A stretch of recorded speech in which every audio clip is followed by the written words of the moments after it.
Hey, Charlie. So I wanted to return to a comment you made earlier about the generation of lost boys. You likened them to the Peter Pan movie. Oh, okay, yeah. Yeah. So when we're talking about Red Pill Media as being a large influence, and I wanted to define that. It's a reference to the Matrix in which a lot of these media heads I'm familiar with that. talk about unplugging yourself, and it's about waking up to the realization that there is an active attack on masculinity, that men's rights need to be, that men are being oppressed in a way, and that men's rights need to be advocated for. Many people have attributed the Red Pill Media to rise in this almost generation of lost boys. I kind of wanted to get your opinion on do you see this generation of lost boys as a failure of, say, masculinity, or are there potential other factors, economic, social factors, such as, the death of the American dream, increasing costs of living in America, increased costs of education? Are there any other reasons as to why this generation of lost boys might exist, or do you basically attribute it to I acknowledge all of that, of course. I mean, it's a very good faith question, and thank you. In America, we made a stupid decision in the 1970s, 80s, and 90s to shut down our factories in the middle part of the country and basically disenfranchise and deindustrialize tens of millions of working class men and tell them to go move to the cities and learn to code. I said this in the previous Q&A, but I can again, which is that a family used to be able to be supported on a single income of 35 weeks of labor a year. Now it takes upwards of 60 weeks of labor a year. However, given all the economic and social and all those factors, the largest of all of them is the cultural and the educational that has infantilized men and hyper-feminized them in the messaging, in the outreach, and in the treatment. And so I can give you specific examples. In what way has the education system infantilized men? I mean, every possible way, from the hypermedication of young men, from in the core curriculum in America, we learn about toxic masculinity from ages 8 in public schools in California and in New York. We never talk about toxic femininity. Do you agree that there's toxic femininity as well? I mean, I think it's an unfair double standard.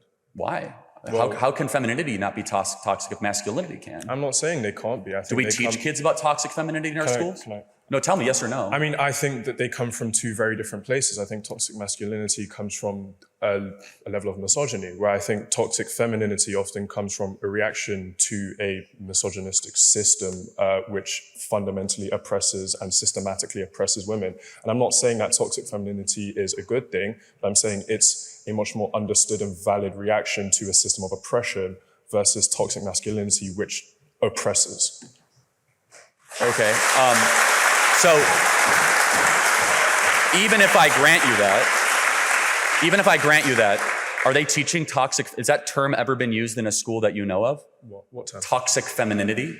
No, it's not. Oh, that's weird. So only one sex gets criticized and called toxic. Maybe that creates a backlash. Well, because one is creating a system of oppression. Oh, no, that's your interpretation. No, you can make every excuse under the book that you'd like, but only one chromosome set gets criticized, called that they're terrible and awful, and that women basically need to be go into the corporate world with no reservation, and young men see this pattern in the West and in our country from the authors, from the curriculum, from the music, from the movies, and we see, and of course, again, in the educational system proper, we have seen the infantilization of the young male. And so again, we know the data, you did agree to it, that young men are checking out completely, but we're actually living under a hyper-feminist West that is toxic. What does that mean? Speech police, feelings first, emotion over reason, community over individualism. We're seeing this, and by the way, is it working? Is the West stronger as it's become more feminine in the last 30 years?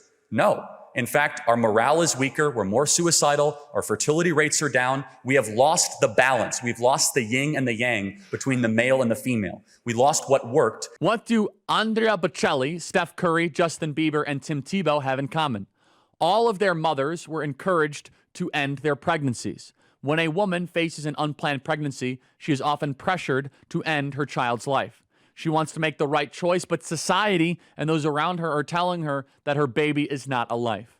That's where the Ministry of Preborn steps in. Preborn and their network of clinics offers compassionate, loving care to mothers and the support they need to help them choose life, including a free ultrasound. Once a mother hears their child's beautiful heartbeat, she is twice as likely to choose life. If you consider yourself pro-life, it's time to join forces with Preborn. I'm a donor, and you should be too. Together, we can empower women to choose life, empower the truth of motherhood, transforms families and futures. One ultrasound is just $28, and a $140 gift will help to rescue 5 babies. When you donate monthly, you'll receive stories and pictures of lives you helped to save. Please dial pound 250 and say the keyword baby. That's pound 250 baby, or visit preborn.com/Charlie. That is preborn.com/Charlie, sponsored by Preborn. Your own prime minister, Boris Johnson, when he was talking at a summit, said we need to actually make things more feminine.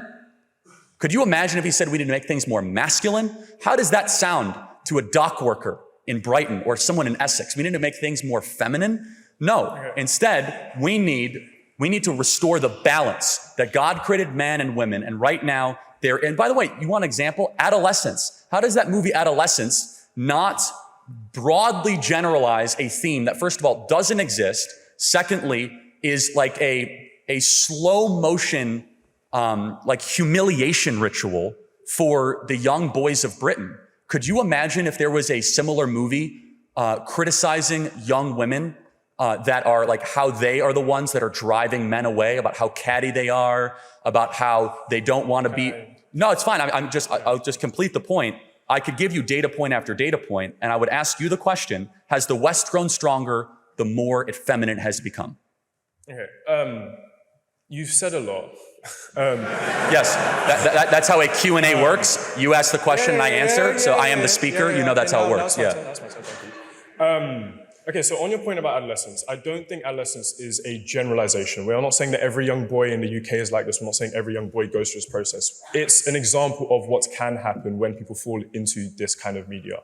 I think it's like, and it's more of a story or a warning to what can happen to people that, you know, fall into these bubbles, who don't find the help that they necessarily need, that can turn violent. And like, this is a perfect example of toxic masculinity, in which the boy feels like he's not affirmed in his masculinity and takes that out on women. Like that, we've also then seen like within men, like the largest contributor to like men's deaths right now is male suicide. Like, but I would argue that is not a factor of feminization, but instead a factor of masculinity. The idea that men can't be in touch with their feelings. You talked about a feeling first approach being effeminate. So men are simply not allowed to engage with their feelings at all. Like men not allowed to talk about their feelings. These are large contributors to a massive problem within men's spaces that lead to what is the highest contributor to men's death, suicide. And I think this idea that, you know, men simply go back to work and if they're economically assured, then suddenly everything is fine. And, you know, men's mental health was never an issue before like the 90s or whatever it was when we used to start affirming men's mental health, I think is an unfair, it's an unfair point to make. And I think it doesn't speak to a lot of issues that a lot of young men face. And I think it's a dishonest way to go about talking about this conversation. Okay, so which part would you like me to respond to? Let's go to the point about male suicide and masculinity not being allowed to affirm. So to your point, if it was true that men have always been miserable, why have the suicide rates gone up? Well, because we've started recording suicides better. It's not to say that suicides didn't occur on this level. It's just we simply have better ways of recording. That's rubbish, and you know it. Body bags are data that transcends any sort of manipulation. It was a self-inflicted gun wound or being hung. It was not like a mass reporting issue 60 years ago in this country or in the West. It is a material fact because we know it's happening in the Anglosphere. It's happening in Australia, it's happening in America, it's happening all across Europe, that suicide rates of men are going up. Depression is going up. Yes. They are correlated together. It's not a reporting issue. There's something undergirding it. And in fact, just one other thing, your own prime minister endorsed adolescence. He sent out a tweet saying, I was shocked to the core when I watched this film and everyone should watch it. So that is an endorsement from the top leader, other than, you know, the king of this country, of endorse. I don't even know, may the king endorse that. I mean, an endorsement is not a generalization. Well, hold on. No. He said, I'm troubled to the core of what this could become. And you have to, again, that is one example of thousands that I could give, one that is the most applicable to here to this country. And I guess I would just ask this question in closing. Do you think men would be happier if they are married and providing for a family? I don't think marriage or the institution of marriage is the only way a man can be happy. That's not what I said. I said generally happier Do you think men will be generally happier if they're married, providing, and have children? I don't think that's a necessary factor to contribute to men's happiness. What is your solution to bring about male happiness in the West? Mine is men get married, have children, and provide. What is yours? That's a big question. I think an affirmation of their emotions, their emotional states. We've tried that. I think an openness to allowing men to express themselves in whichever way they want, even if that is in a more effeminate way or a Western, typically effeminate way. I don't think it's about ostracization. I don't think it's about promoting one simple institution of living and disregarding all of those else. Men are free to live single, men are free to be in gay relationships. I don't think that the institution of marriage privileges one to a life of happiness over any other way of living. So of course you have the agency to do that. With all due respect, have you been to London the last 10 years? Men can do whatever they want. I live in London. Are they happier? Men can dress how they want. Men can act how they want. They can go to any club. Has it worked? Yeah, but also we've had austerity. There are other factors outside of simply just Do you see what you're doing, respectfully? Factors. You're scrambling for an excuse to get away from the truth that's right in front of you. I mean, maybe men should get married and have children. Okay, but I think because it's worked for 2,000 years. I just think it's a very dishonest way to go about this argument, that there's only one issue. Interesting. Can I challenge you on that, though? Sure. Why is it that the men of much poorer African and Asian countries don't have suicide issues, yet they have no money? How do we know that? Oh, we know. Again, by empirical third-party reported data from the UN, from the US State Department, there is not a suicide crisis in sub-Saharan Africa. There's not a suicide crisis in Southeast Asia with young men. So explain to me that phenomenon. They're materially wealthy, they're not materially wealthy, and yet they're harming themselves. So why would you then say it's austerity? Wait, sorry, say that again? Okay, you're looking for another explanation for male unhappiness. Yes. I'm pointing to you to a part of the world that actually does value marriage and does have children, but they have no money. So therefore, how could you say it is a material problem why the men of London, who can dress how they want, go to whatever bar they want, are not happy? Because it's more than one reason. Like, there are multiple factors. It's not even just economic. There's economic, there's social, there's like religious pressures. There's so many, you cannot boil down a societal issue to one. And I acknowledge that, right? I even at the beginning, remember, I'm saying the biggest, the one that has an exponent on it, is that we have a biological urge that God gave us when he designed us, which is to be fruitful and multiply, for men to provide for the family. And when we suppress that, and we say that you can go live whatever lifestyle you would like, as already happens in the West. We have Exhibit A. We have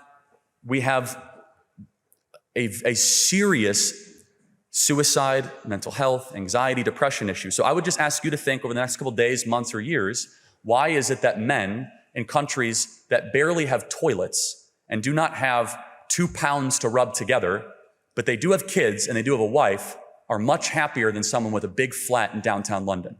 Something to think about. I mean, I think happiness is a difficult idea to conflate in that sense. I mean, No, there are other suicide. duties. They're less likely to kill themselves. Forget all these happiness indexes. If you kill yourself, you're not happy, right? So these poor countries do not have male suicide problems. Why? I do not know. Think about it. Thank you very much.